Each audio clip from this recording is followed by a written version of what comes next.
I can't keep having conversations like this. It's an absolute waste of time.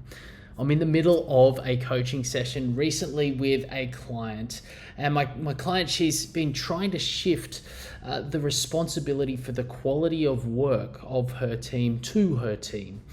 She's been doing exactly what we discussed in the sessions, so kudos to her. She's been doing things right, but she's not seeing the movement. She's not seeing the ROI for the extra conversations that she's having with her team, and the frustration is starting to rise. Her personal workload still needs attention, but she can't get to it because she's spending all these times talking to people, trying to get them to shift. So something has to change here.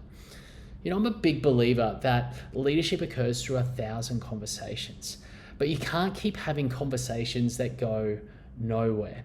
The whole point of leadership is to create change.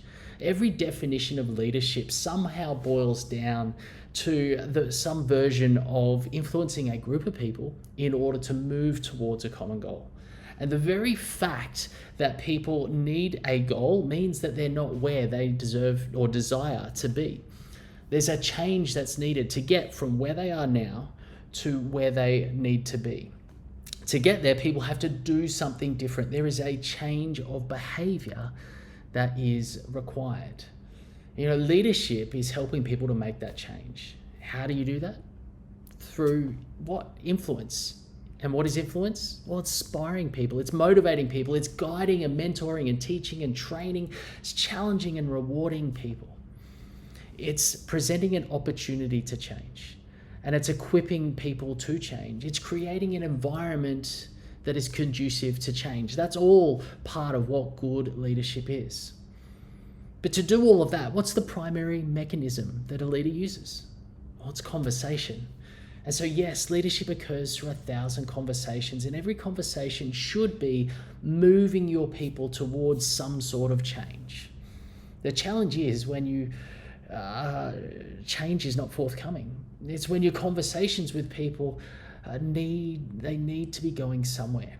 Okay, a big challenge for my client is that her manager is hesitant to performance manage people in a formal sense. It's because they need them, right? Hiring and training new people is hard in today's current environment, particularly when you have a significant volume of work on the go, as this particular company does. And without formal performance management, it can seem like there are no consequences. An environment with no consequences is an environment that is not conducive to change, nor is it conducive to growth and resilience and high performance of any kind. Environments that lack consequences always lead to deterioration of effort, of commitment, of motivation, and always eventually performance. I'm pretty sure I'll go out on a limb and say will always lead to a deterioration of performance if there are no consequences. See, without consequences, there is no accountability.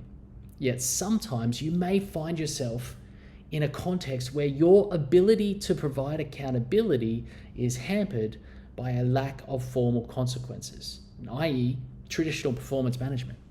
You may find yourself limited in what can and can't be done. And usually this is because someone higher up with more authority of you is not willing to risk the consequences of the consequences. These are difficult scenarios to navigate. It's frustrating. Sometimes you can feel hopeless, and it feels like things will never change, like people will never change. It's like trying to complete a task with your master hand tied behind your back. It's hard and it's uncomfortable. If you're trying to do it with your non-master hand, in my case, my left hand, if I persist, eventually you find a way to complete the task. And in time, it becomes more comfortable as I build the neural circuits in my brain and I get more confident using my left hand. It becomes easier.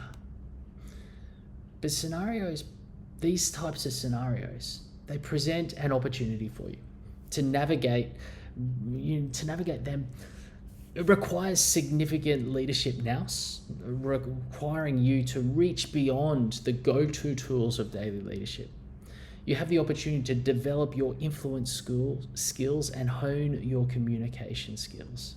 So these scenarios where you feel like there's no consequences, being able to reframe the obstacle as an opportunity, is critical in order to your ability to navigate these circumstances. I'll say that again. The ability to reframe the obstacle of no consequences into an opportunity is critical to navigate the circumstances you face. So if you can succeed in those scenarios, you'll find yourself one step closer to mastering the art of leadership. And really, that's what's required in these types of scenarios. It's an art form, the art of influential communication. You got to remember that in these scenarios, there's no real silver bullet. There's no easy solution.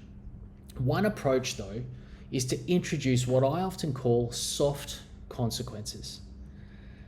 These are not the hard consequences of formal performance management. These are the consequences that are a little bit more social, and they involve creating enough discomfort that sparks change. It's okay to make people uncomfortable as a leader, as long as it's inspiring change for their benefit, for the business benefit. So here's a couple of steps in order to use this approach and achieve this outcome, to apply what I call the soft consequences model. Start by highlighting the pattern of underperformance. Don't get sucked into addressing singular incidents. Stay at the high level. You've spoken about this issue several times. You've provided feedback, but nothing is changing. All right, and then ask this particular question. Tell me, how should I interpret this? This is one of my favorite questions, and it places the employee, your team member, in your shoes, which develops empathy, which is a good thing, but it also gets them to view their performance from your perspective. It reveals how their behavior could be interpreted as them being disengaged or uncommitted, or as an poor employee, and nobody wants that. And the next question that you want to ask is, what do you think the impacts of this pattern are? Now, most people do not think beyond the immediate impact of their behavior, right? If I do this, I get that. If I avoid doing this, then I avoid this discomfort. There's little consideration around how failure to meet expectations makes life harder for you as their leader, or the other team members, and it places at risk the broader performance of the company. So you want them to think about this, and most people aren't going to wake up in the morning and say, I'm going to go to work and I'm going to make my boss's life harder. I'm going to compromise the performance of the business. That's not what they're thinking. All right. And so by this point in the conversation, they should start to be feeling uncomfortable. And that's a good thing, because discomfort creates the impetus for change. They want to avoid the discomfort, so they need to do something different so they don't feel uncomfortable in the future. Now, so the next question that I encourage you to ask is, what would it take for you to shift this pattern?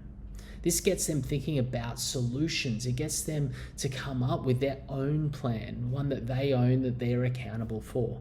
And it helps them to see that change is possible, that change is up to them, and that it's actually within their reach. I get you to then consider asking this question: what should happen if the pattern persists? This question implies that there should be consequences for failing to change. It's reinforcing the mindset that's necessary to make change happen. It also leaves that accountability mechanism in their hands. All right? You're not trying to intimidate them with idle threats. You're giving them a sense of agency to choose their own consequences. And then I encourage you to finish the conversation with a statement along the lines of this: we'll be having another conversation in several weeks' time, and I expect to see a different pattern by then. See, finishing with this type of statement, it sets a clear expectation that change must occur. It highlights that there will be another conversation like this that's coming. Now, if they're uncomfortable in this conversation, then they will want to avoid being uncomfortable in the next conversation. So again, we're creating an environment or the conditions for change. Now, a bit of a tip for you, if you have a specific detail around the next time and date when that conversation will be, use them, put it in, all right? And so again, you're clear around when you are coming back to have that next conversation. They are going to feel like there's a deadline to make the change, which is going to increase the priority that they place on whatever the change is. There's no one way to handle these scenarios. But these 6 steps around introducing soft consequences create a change-conducive environment. They increase the likelihood that people will make the necessary shift and are likely to help in most situations where the underperformer is a reasonable person. Okay. So I encourage you to try it. Let me know how you go. All right. Where could you introduce soft consequences with your team? I'd try it. Let me know. Until next time, lead well.